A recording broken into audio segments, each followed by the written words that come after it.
Hello and welcome to Beyond the Noise, the podcast series from PRWeek UK. I'm PRWeek's news editor, Siobhan Holt, and today I'm joined by PRWeek's senior reporter, Evie Barrett, and our guest, Hugh Taggart, Chief Executive of FleishmanHillard UK. Hugh joined FleishmanHillard last year, replacing Jim Donaldson. Before that, he was Edelman's co-CEO for the UK and Ireland, and Global Chair of Issues and Crisis. He previously led the agency's EMEA corporate affairs practice. FleishmanHillard is owned by Omnicom, alongside other PR firms such as Ketchum, Porter-Novelli and Portland. And in December, it was announced that FleishmanHillard's parent company, Omnicom, is set to acquire Interpublic, the holding company that owns Weber Shandwick and Golin. Well, it's great to see you today, Hugh. Thank you so much for coming all the way to Twickenham for us.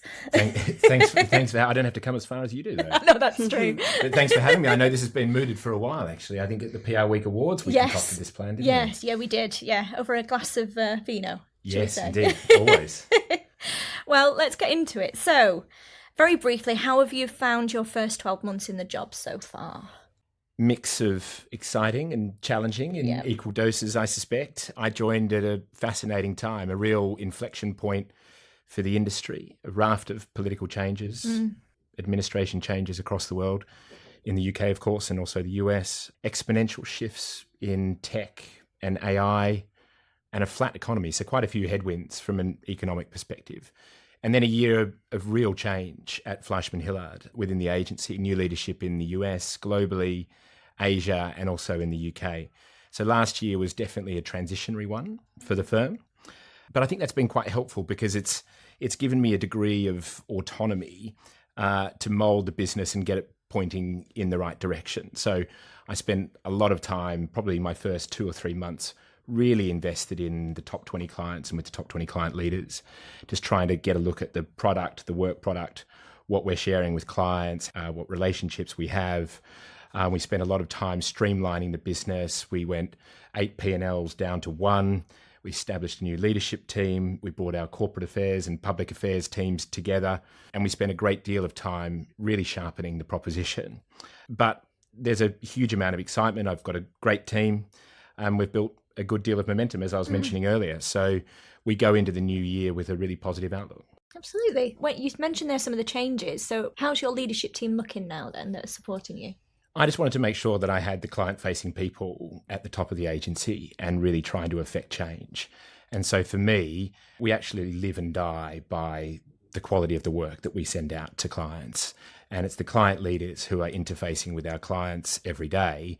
And I think they've got the best feel for what's working, what's not, where the opportunities are, but also where the risks are. So I've made sure that they have a seat at the top table and that they're involved in all the decision making, not just in terms of the operations of the business, but how we sharpen our proposition, how we deal with clients on a day-to-day basis. And I think that's been really successful. And for me, they've been a really good pathfinder.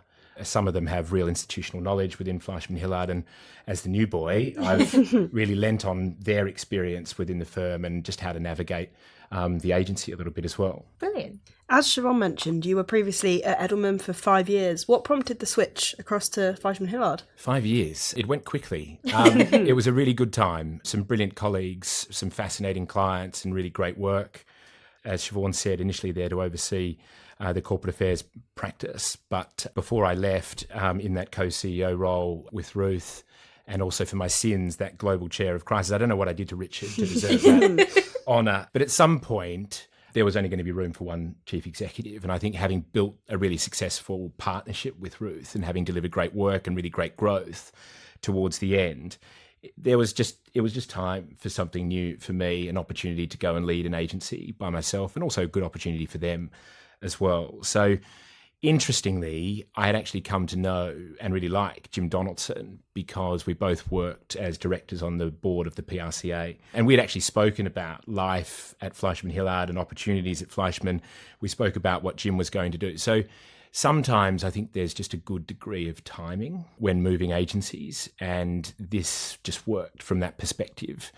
I was also lucky in that I knew a few people at FleishmanHillard. I'd worked with some of them already at Bell Pottinger. Some left before the collapse of Bell Pottinger, some shortly after. And they all spoke really glowingly about the culture at FleishmanHillard.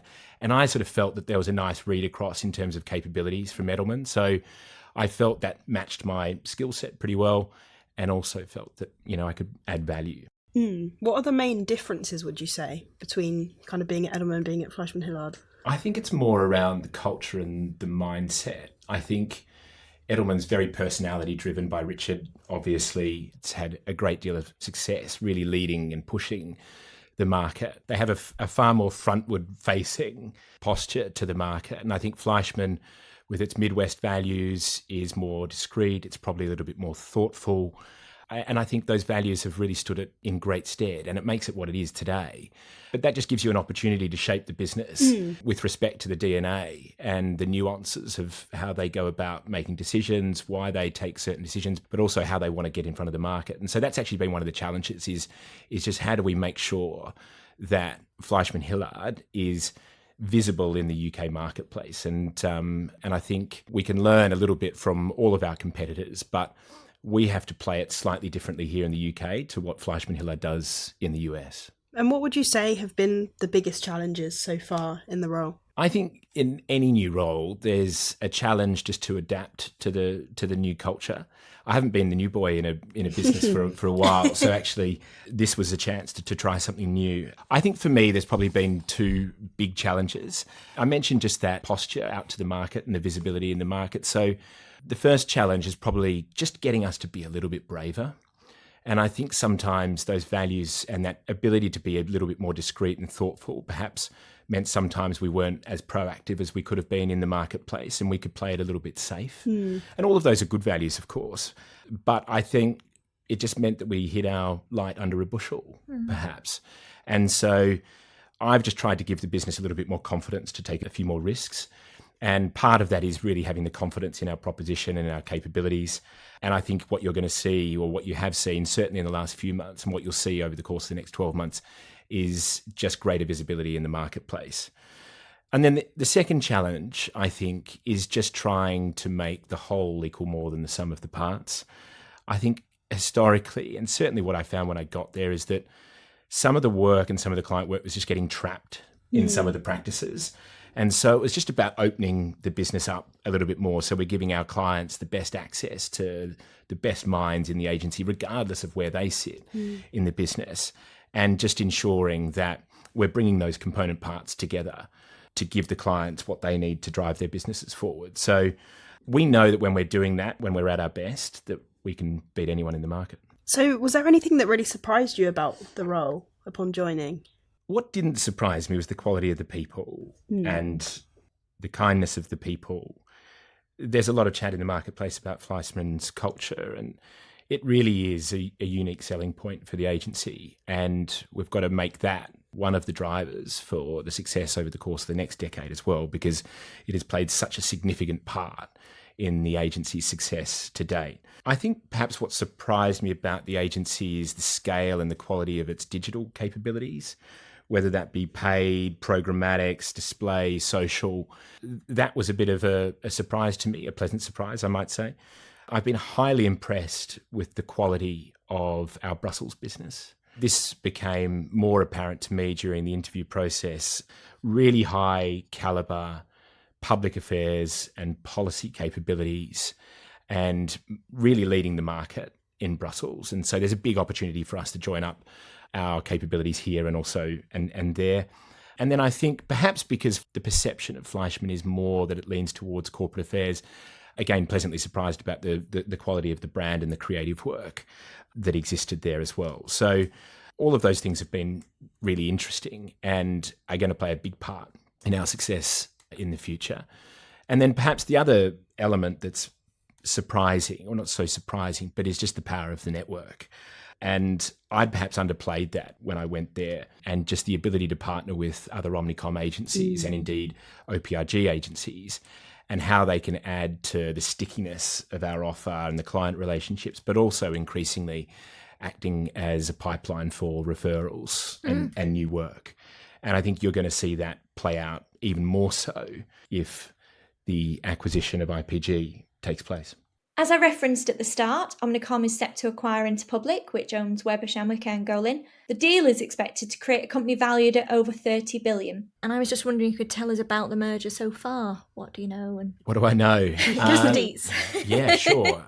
a watershed moment for the industry. Yes. I think really has the potential to change the course and the makeup of the industry as well, not just for PR, but also marketing, advertising, commerce. But what I think is most fascinating, I've seen a lot of commentary about, it's because of the media buying, it's because of the ad agencies, but it's really putting data and customer insights at the very heart of a complete marketing, PR and sales funnel. And that's essentially what we've got within Omnicom. And I spoke a little bit just before about the power of that and just our ability to be able to connect those different capabilities and services within Omnicom. And I think that's really compelling, hugely compelling, actually, particularly given the way major clients are buying PR and marketing services today. They really want specialisms at scale. And if we can't provide those capabilities, then we can draw on the skills and capabilities of our colleagues within OPRG. So I think this sort of triumvirate of Axiom, Flywheel, and Omni, which is the enterprise platform within Omnicom, are really compelling reasons for the deal, but also that I think can really push and advance PR, particularly in terms of tangible outcomes around commerce. And so I think what you'll see is amongst the agencies now is really trying to create specific roles for the PR agencies within OPRG and within Omnicom as well, because we are now and have been, but a part of something that's much bigger and more powerful than perhaps just being an independent. At the moment, the plan is that it will be finalised at the end of this year still? Certainly the second half of this year, I haven't heard anything that would suggest that it's not going through. So we're preparing for it to go through. And that means sharpening our own proposition, making us a more compelling partner and proposition for other agencies within our network, but also to make sure that we're bringing that value creation to our clients as well. John Wren and Philippe were in London at the beginning of the year. They were here in January to discuss the components of the deal, but also just to set out the vision for the combined agency and the prospect and the opportunity of working at the bleeding edge of the industry with the most advanced tools and technology and data at our disposal. And I think that will change the way we do business, and that's extremely exciting to be a part of. And was that quite useful, having them explain the vision, and was it welcomed by staff, was it? Yeah, absolutely. They were really open, honest. I think there was good connection and camaraderie between the two. So just from a personal feel, it looked like that there was a shared vision. They liked each other. And again, I think you take away from that this is a deal of real substance and that we're going to give it every chance to succeed. So yeah, it was really helpful. I mean, the business, the seventh floor at Bankside 3 was absolutely packed with members of both IPG and Omnicom. So you had what would consider to be rival agencies all in the room together asking questions of the two leaders. But I thought they put on a really good front, if I'm honest. And I think there's probably lessons learned from previous deals that didn't go through or didn't work. And there's the complementary nature of the businesses and this idea that we're going to go to market with agency brands, I think feels quite compelling to agency leaders as well. But just this ability to have real-time insights, real-time behavioural data at our disposal is a massive opportunity for us that we really need to make the most of. So from a PR perspective, we need to figure out how is that going to fit and embed into our day-to-day work, and how can we leverage that for our clients so that they're seeing the best opportunities and the most potential. And what do you anticipate the impact on the individual PR agencies to be, really, in terms of challenges like client conflicts, for example? Well, there's been a lot of talk in the market about this idea of creating super agencies, and smashing two of the big agencies together. I don't think that's going to happen. I don't think this is a strategy that is about collapsing the brands. I think Chris Foster, who leads OPRG, is on record saying that that's not part of the plan. So the way we're thinking about it is definitely collaboration, not consolidation, and that there's opportunities to partner with agencies within our network that perhaps we haven't done as much of in the past, but we certainly need to. And just being able to do this idea of end-to-end campaigning and something coming right through the funnel, but PR playing a really important role in that. So I think there is an opportunity for agencies to start honing their own proposition and defining the role that they want to play within a much bigger portfolio of PR companies. For Fleischmann, that's really about two things: this corporate advisory work, so removing friction, building license to operate, managing issues and acting as a real navigator in sort of quite chaotic, tricky, complex times, but also around brand impact and connecting our culture work, connecting our brand visibility and brand relevance work into commerce, into sort of tangible business outcomes. So that's really exciting because I think it does just give you that opportunity to sharpen what you stand for in the marketplace and where you're going to focus your business in the future. On conflicts, I think partnerships with clients have evolved and the nature of what we do for them is much broader, which I think makes conflicts a bit easier to navigate than in the past. But we already have pretty sophisticated means of dealing with potential conflicts, ring-fencing client data, client information, separating teams, all of that stuff. And within some of the bigger agencies anyway, there's probably already conflict brands that exist. So there's been nothing mentioned to me that might act as or represent a conflict that I don't think we can work through, but we take it seriously as you would expect. And for the most part, we work with clients to make sure we get a good outcome for them first and foremost. There have been reports of redundancies in the run-up to the changes. So I just wanted to know how many job losses have taken place at FleishmanHillard and are there plans for more? We haven't made any redundancies as a direct result of the proposed acquisition. We made some cost savings last year, but that was just the natural course of business and just adjusting our cost base to the realities of the economic situation and the environment that we find ourselves in. So as things stand, we don't have any plans to make any redundancies. I think the nature of these deals, though, is that there will be some form of cost saving, whether operating, offshoring, automation, those types of things. Of course, there'll be efficiencies that will be derived from bringing the two agencies together. But I don't think that's going to have a big impact on client-facing consultants. So PRWeek reported this week that FleishmanHillard had won a brief from the IT services company Capgemini. Have you got any other wins you can tell us about, and how have you found the new business market to be in the last few months? The new business market, I think, is a little bit more buoyant than perhaps it was this time last year. The pipeline was pretty sparse when I arrived. I don't think that was unique to Fleischmann. I think most agencies had similar circumstances. I think we've seen opportunities this year that perhaps we didn't quite see in Q1, Q2 last year. I think there's probably slightly more of the 300K, 500K briefs out there, multi-market, asking for 2 or 3 disciplines to come together to do more integrated work, which are interesting and exciting, but equally competitive because there's fewer of them. The nature of them just means that other big agencies and even smaller agencies are trying to get in on those pieces of work. But I would say that it feels a little bit more positive going into a new financial year than perhaps it did last year. Yep, Capgemini, we're really hitting our straps with them now. It's an exciting partnership led out of London, but with work in the US being led out of our New York office. What I like about these professional services clients is the breadth of the work, and we're doing everything from executive visibility to advising them on activities in Davos. We're partnering with them around sponsorship activations. They do a lot of sports sponsorship in the market. And so really good partnership, really nice clients, and a great opportunity for us to do really interesting, meaningful advisory work for them. Any other clients, it's always difficult, isn't it? Because you always want names and we're always really guarded about what we can tell you. We've started working with a big shipping and cruise line operator.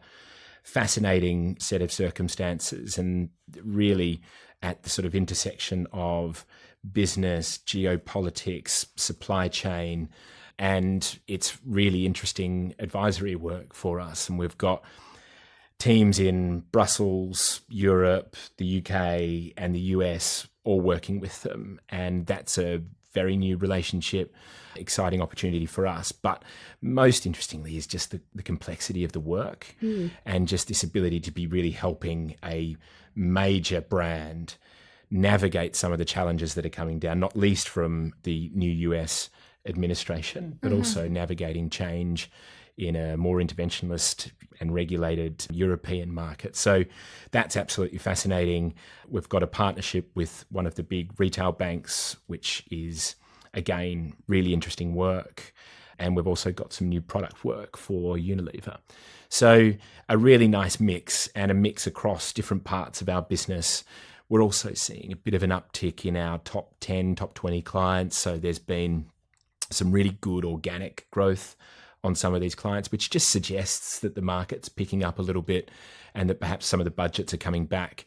But really, it's about just the partnership with our clients and making sure that we really understand their businesses and that we're helping them solve some of the really complex problems that they're being asked to deal with today.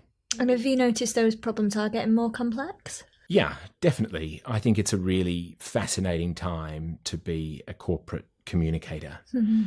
I think those roles are increasingly complex. I was reading a really good article about the changing nature of a CCO's role and the role of a corporate affairs director. And indeed, I was speaking with a couple of clients about it. One, a chief executive who was saying the good people are really hard to find. Mm. And because you're asking a lot of them, they spend a lot of time hypothesizing about what's going to happen in their business if we make these particular moves. They really have to understand their stakeholders and their expectations of the business. They have to understand where their business intersects, not just with domestic politics, but global politics. And they've got to understand the role that these brands are playing within culture. So it's a really challenging environment for those client leaders. And then it's also a great opportunity for agencies. Mm. And the really good advisors are the ones who are in the scrum, helping them solve the problems, sharing insights, giving them a read across different sectors and markets, providing them with data and insights to help them make decisions with more certainty. And so I think it's just a brilliant time in that sense to be in comms. Mm. But I appreciate that it's really difficult. The hard thing, of course, is that businesses want certainty, and there's not a lot of that right now. So you've got to think on your feet. We've got to continually draw on the data that exists and make sure that's the evidence is really at the heart of our decision making and our advice. But I think, if you're going to be a corporate affairs director and a CCO, this is what a great time to be in those big roles, because I think the boards and the chief executives are relying on them more than ever. Mm. And would you describe your approach as a very hands-on boss still, or? You'd probably have to ask my team, actually. Yeah, I like getting involved in the work. And as I said at the top of the podcast, I think having people who are advising clients on a day-to-day basis need to be the ones who are running the business. Mm. Because they are the ones at the coalface, and they're the ones who are innovating with the clients. They're the ones that are stress testing the ideas. They're the first ones on the front line who see both the risks and also the opportunities. And so the more of that work I can do, the better. And I feel like just as a consultant that I come alive when I'm in front of clients. And so actually partnering with some of our major clients more recently I also think you learn more about the agency and the capabilities when you're in the work. So I think sometimes if you're doing it operationally, it's fine, but you feel like you're doing it from 30,000 feet. When you're actually in the work, you can see what's happening. You can see what we're sending over to the clients. You can see the relative strengths and weaknesses within your own teams and within your offer. And I think that's fascinating. But I think it makes the decision-making that much easier in executive positions. So, yeah, I think I am hands-on. We've got a fairly flat structure, though. So for me, it's a chance to try and add value in the areas that I have experience and expertise in. Hopefully, I'm also a boss that empowers the agency's leaders to go and make decisions autonomously and affect change, but doing so with a pretty clear vision for what I want and what I expect. But I do think running the business through a client lens is definitely the most formative and instructive way to run agencies. You mentioned that there are more sort of integrated briefs around at the moment, which I think we're hearing more widely. Do you feel quite well positioned to tackle that? And do you feel that agencies are being asked for more than sort of the traditional PR roles nowadays? Yes, definitely. They're expecting that you've got specialist capabilities, whether that's in AI, whether it's in sustainability and ESG, DEI, issues and crisis, right? Those are forming a much greater part of the decision making for clients, but it's also where you can provide value add.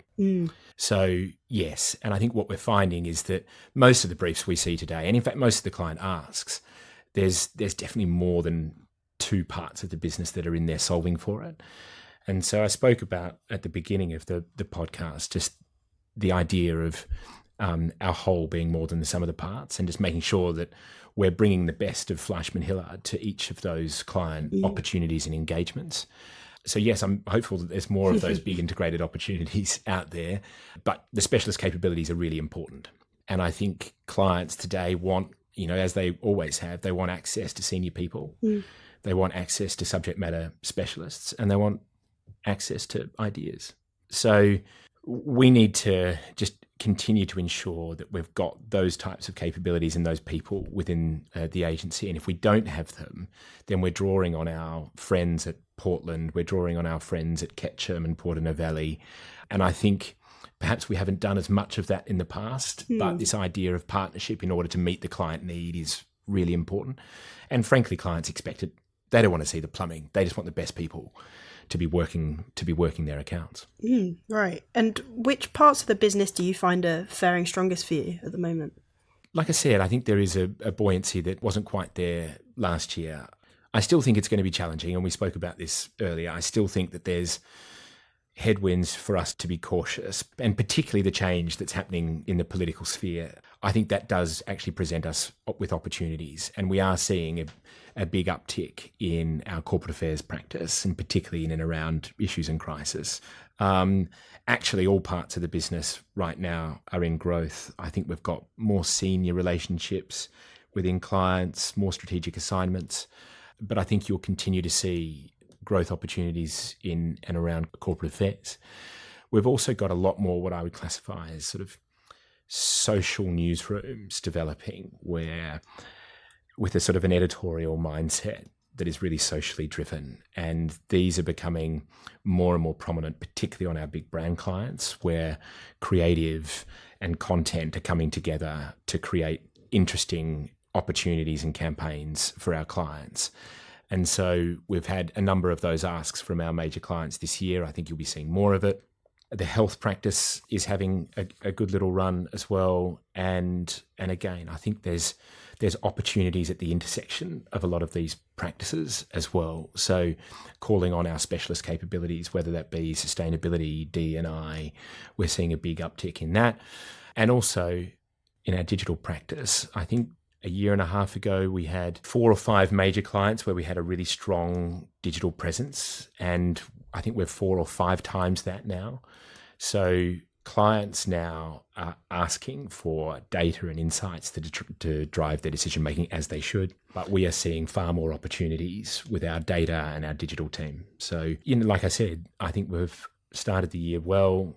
We've got a positive outlook for the remainder of the year. And obviously we've discussed that your background has been in corporate comms, but I just wondered what your advice would be then for comms professionals, especially in the current climate where you've got D&I rollbacks and the Trump and Elon era. Yeah, I mean, it's fascinating, isn't it? Because actually, if you're a global business and you operate in multiple markets, you're balancing a very different regulator in Brussels to what you've got in terms of an administration in the US. And the shift that I think has happened is sort of 4 or 5 years ago, there was a call for business leaders to take a stand, to have an opinion. And I think what you're going to see now is a far more neutral posture from businesses, and for good reason as well. In the US, they've got that additional legal layer around D&I, which European businesses don't have. That said, I think the job for corporate communicators today is to really understand the expectations of all of their stakeholders. Because like I said a moment or two ago, they're spending a lot of time hypothesizing about what is going to happen on behalf of the chief executive and the board. And I think many of onlookers would be quite surprised at the amount of rigor and the amount of data that goes into that decision making. So part of our job therefore, is to provide them with that information, to provide them with that insight, to help them make those decisions with a degree of certainty. I think they need to be consistent.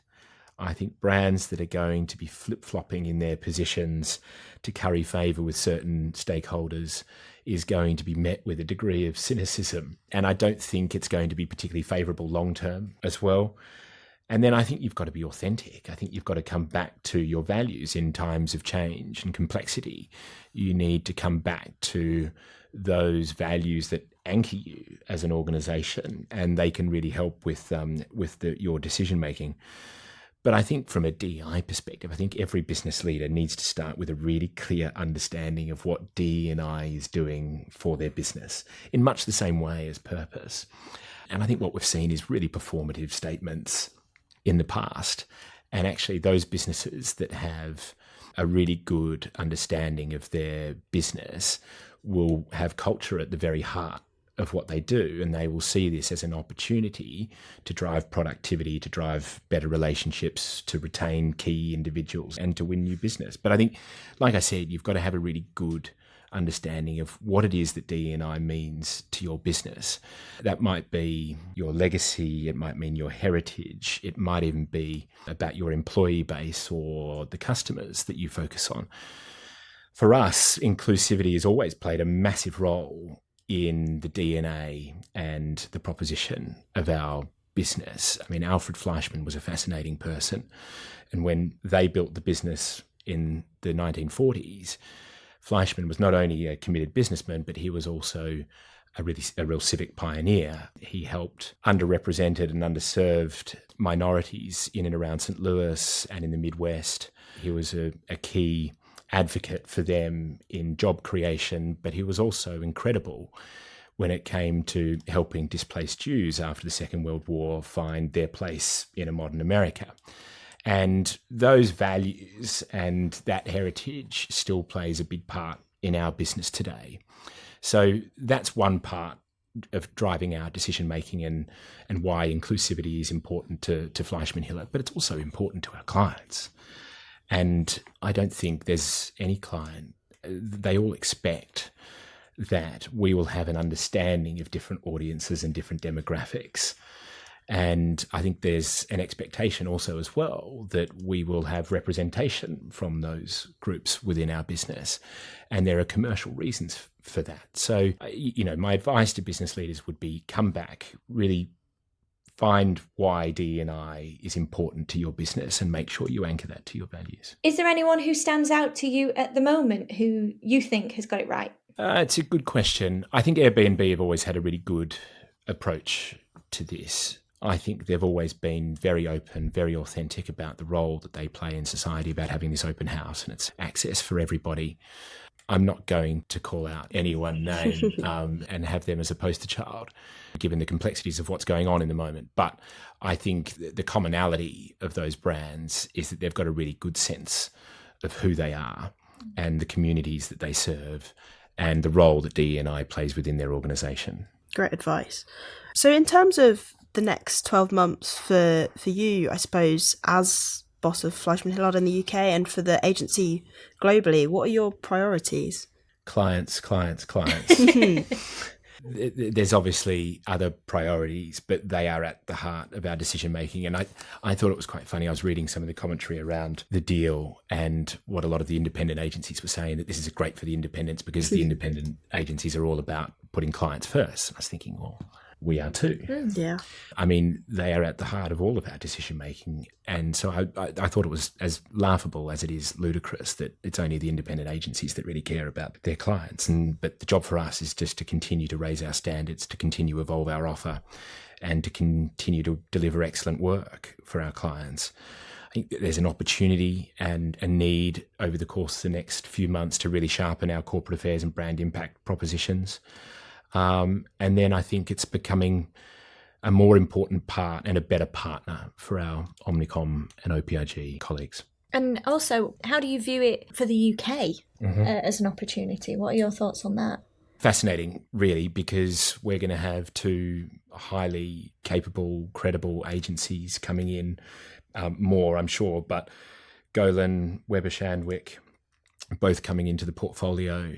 I think will undoubtedly increase collaboration. Chris Foster likes to call them frenemies. I think we perhaps have been a little bit too guarded in the past about what work is ours rather than what work is Omnicom's. And I think there is an opportunity to partner with our sister or brother agencies, whichever phrase you'd like to use, but actually having 20% of something is better than having 0% of nothing. So actually sharing capabilities and sharing clients is going to become an increasingly important part of our offer. And I'm sure the same will apply when Weber Shandwick and Golin are in the mix. But I think it's exciting. I mean, it's a hell of a lineup. Yeah. Are there any particular capabilities that you're looking forward to leaning on or kind of taking inspiration from?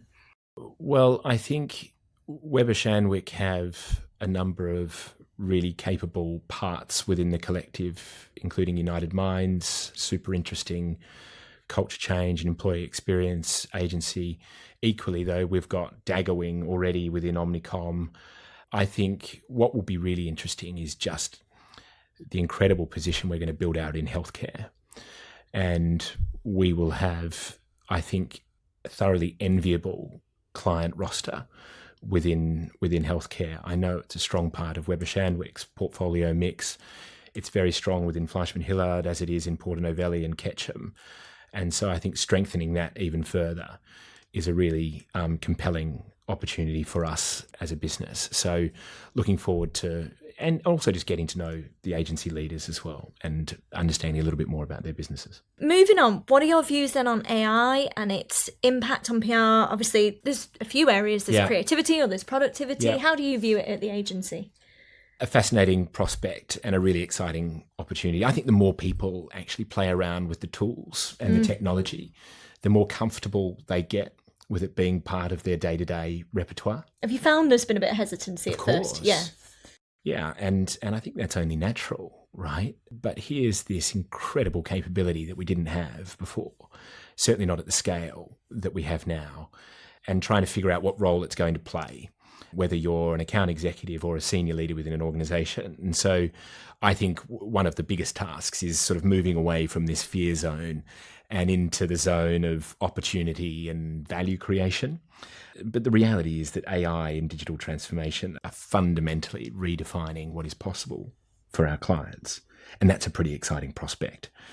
But for me, I think it's really the balance between human ingenuity and machine effectiveness that is most interesting. Because I think if we just talk about AI in terms of automation, we come back to that fear zone, where in actual fact it's about augmentation and unlocking human potential in ways that have probably not yet been fully realised and we're going to begin to realise over the coming months and the coming years. And so for me, that's really exciting. And AI is happening in our business, whether we like it or not. You can't put the genie back in the bottle. But for us, it's sort of happening at three levels. It's happening at that enterprise level within Omnicom. I think there's a good degree of creativity and energy at an agency level. But I think the real innovation comes when you're partnering with clients and that you're solving problems. So I think we're thinking about it both from a creative standpoint and a consultancy aspect, but also as a means of driving productivity. And that's really exciting when you consider that perhaps it might help us save time, that precious commodity of time in agencies, and actually that the tasks that we're performing might change. And I think we're going to have a better view of what those are over the course of the next, 6 to 12 months. But right now, we're seeing it in the day-to-day work, and we're moving from classifying some of the tactical executions to actually putting trends and data into some of these models, which are helping us to deliver more strategic advice to our clients. And that's where we're providing value. And I think that is the expectation of our clients. And so there's really interesting work, whether it's around sort of brand visibility for search. And this idea of augmentation is really important when it comes to search. And I saw the other day that Google is beginning to punish just AI-driven content, and it wants effort, it wants human ingenuity, and it's going to start rewarding that in the rankings. And so this idea that it's just pure automation without any kind of human hustle or effort is the wrong way of thinking about it. And we're going to hopefully see a shift that puts a value and puts a price on that human partnership.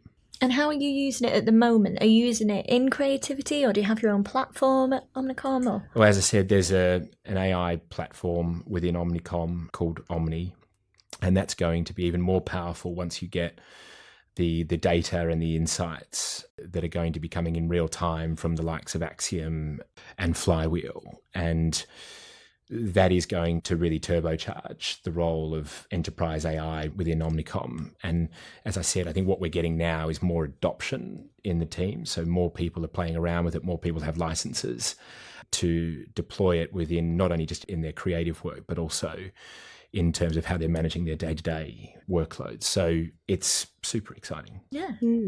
It's certainly a time of change. With that in mind, how do you think the industry will really fare this year? And do you have any predictions? Feeling optimistic?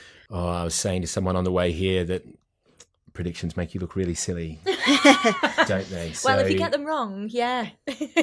Right. And then people will keep replaying this. No, look, I think I'd be really surprised if there wasn't more M&A in the marketplace this year. There's already a lot of private equity involvement in PR, particularly in financial and corporate communications. I'd be surprised if there's not more of that activity.